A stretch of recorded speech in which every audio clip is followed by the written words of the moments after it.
श्रोतम स्मार्थ चालोकम भस्महान धारणम मंत्रतः प्रोक्तम जुजाना मुनिपुंगवै।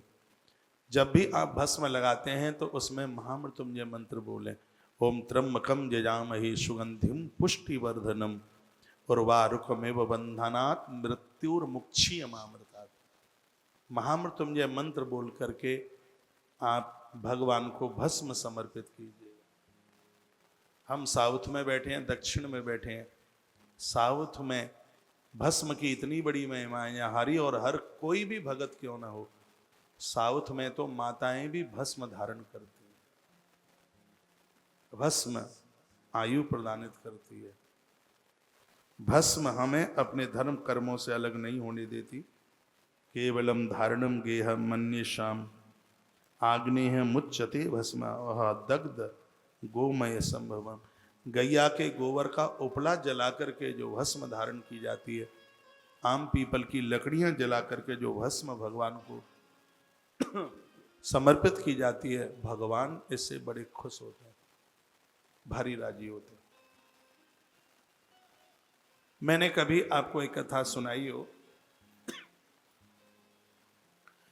कोई वन में रहने वाला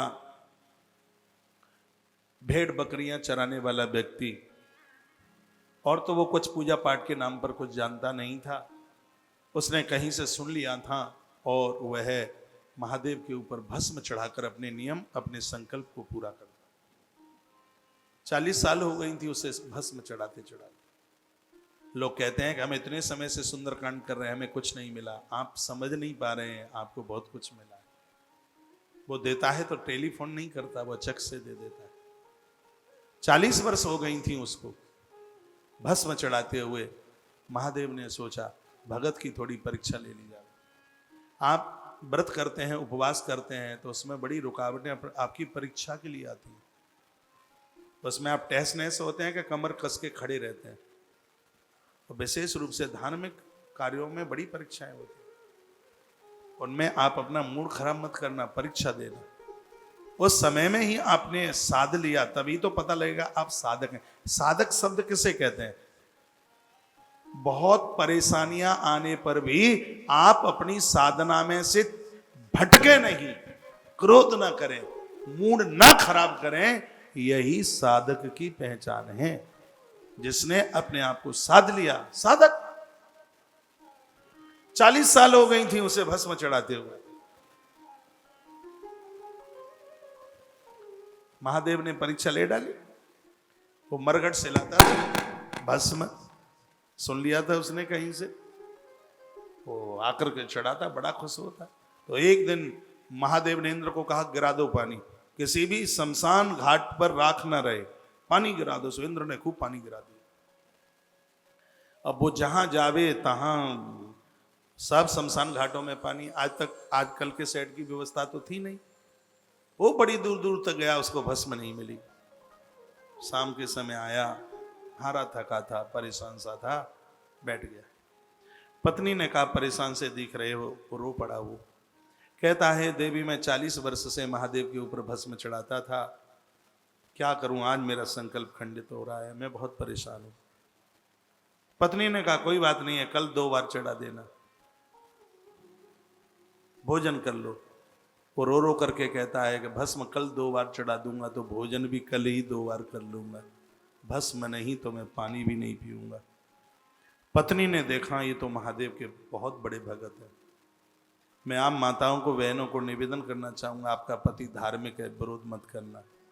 समाज सेवक है, विरोध मत करना। ये आपके पुण्यों का बहुत बड़ा परिणाम है कि आपका पति धार्मिक है। मठ मंदिरों को, सेवा कार्यों को वो समय देता है। आपको खुशी होनी चाहिए, प्रसन्नता होनी चाहिए, विरोध नहीं, उनका सहयोग करें। पत्नी ने कहा, आंख में आंसू आ गए, कहा देव मैं और तो तुम्हें कुछ नहीं दे पाई, लेकिन तुम्हारी संकल्प पूर्ति के लिए मैं तुम्हें भस्म दे दूंगी। पति ने पूछा, उस वन में रहने वाले व्यक्ति ने पूछा कि तू कहाँ से भस्म दे देगी? वो बोलती है जरूरी सामान बाहर कर लो इस झोंपड़ी में से, मैं झोंपड़ी में बैठ जाऊंगी और आप झोंपड़ी में आग लगा देना, मैं जल कर के राख हो जाऊंगी, उस भस्म को महादेव के ऊपर चढ़ा देना, मैं मरूं चिंता की बात नहीं, मैं पति के काम में आऊंगी, ये मेरा बहुत बड़ा पुण्य होगा। शिव के ऊपर मुझे चढ़ा देना, आपका संकल्प पूरा हो जाएगा। ये वह बोली। वो भी आदमी बड़ा गजब का था, उसने कोई सामान नहीं निकाला, उसने कुटिया में आग लगा दी। ये सत्य घटना है, लिंग पुराण की चर्चा है। धुधुक करती हुई कुटिया जल गई, पत्नी राख हो गई और उसने भस्म ली। रात को 12 बजे महादेव के मंदिर पहुंचा और उसने बड़ी प्रसन्नता के साथ भस्म कही। कहा बाबा भस्म मिल गई है, अंगीकार करो, स्वीकार करो। जैसे ही भस्म महादेव की पिंडी के ऊपर गिरी तो पीछे से कोई नाचने की आवाज आई। ऐसा लग रहा था कि पीछे से कोई नारी नृत्य कर रही है। उसने पीछे मुड़ करके यूं देखा तो देखा कि पीछे उसकी पत्नी नाच रही थी। उसने पूछा, मैं तो तुझे जला के आया था, तू कैसे जिंदी होके आ गई? उसकी आंख में आंसू आ गए। उसने कहा, जिसके लिए तुमने मुझे जलाया उसी महादेव ने मुझे जिलाया। आंख में आंसू आ गए। उस बहेलिये की आंख के आंसू शंकर की पिंडी के ऊपर गिरे। भगवान अति प्रसन्न हो गए और उसी समय भगवान शिव पिंडी में से प्रकट हो गए और उस पत्नी को, दोनों को अंक में भर लिया और कहा कि जहां जिस घर में से श्रद्धा से मेरे ऊपर भस्म चढ़ाई जाती है, उस घर की जान की चिंता करना ये दायित्व मेरा होता है। उस घर में मैं किसी को मरने नहीं देता। ये भगवान महादेव बोले। और ये जो अच्छा लिखा वर्णन कहा, मुझे गणेश कार्तिकेय की तरह वो बहुत प्रिय होते हैं जो अपनी पूजा में मेरे ऊपर भस्म चढ़ाते हैं।